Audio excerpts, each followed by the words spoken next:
Hello বন্ধুরা, গোপাল রান্নাঘর থেকে তোমাদের সাদর আমন্ত্রণ জানাচ্ছি।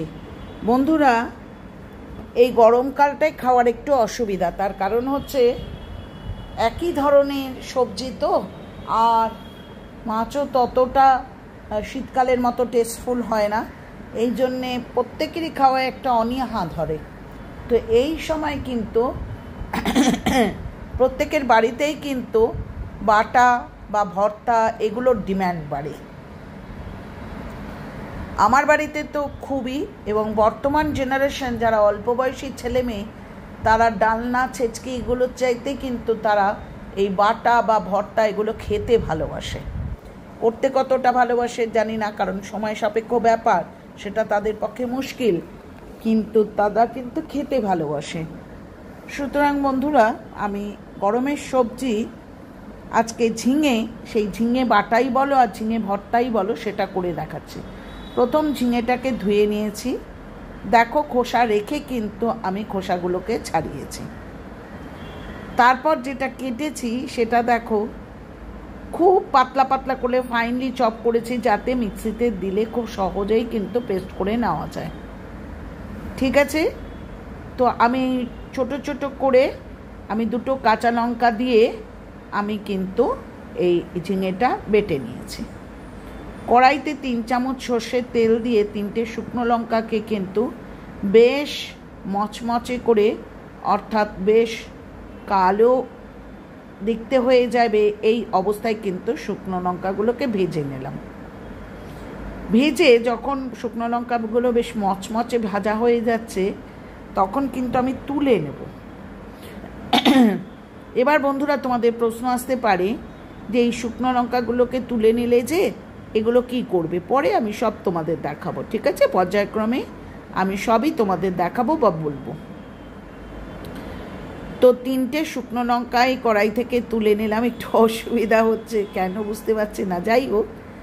তো অনেক প্রচেষ্টার পর 3টে শুকনো লঙ্কাই কড়াই থেকে উঠলেন, হয়তো উঠতেই চাচ্ছিলেন না তারা।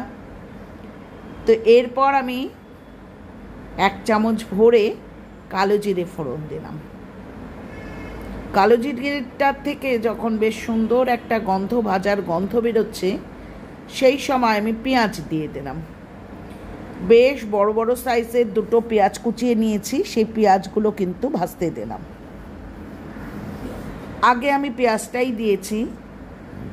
পেঁয়াজটা ভাজার মাঝখানে কিন্তু বন্ধুরা লক্ষ্য করো, আমি বেশ অনেকটা পরিমাণে রসুন কিন্তু কাঁচা লঙ্কার সাথে খলনুড়িতে থেতো করে নিয়েছি।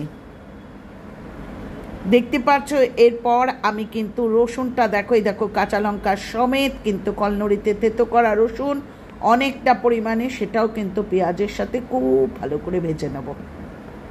রসুন ভাজার কিন্তু একটা সুন্দর গন্ধ আছে, হ্যাঁ, সেই গন্ধটা যখন বেরোচ্ছে, ঠিক সেই সময় আমি ঝিঙে, যেটা কাঁচা লঙ্কা দিয়ে পেস্ট করে রেখেছিলাম, সেই ঝিঙেটা কিন্তু দিয়ে দিলাম।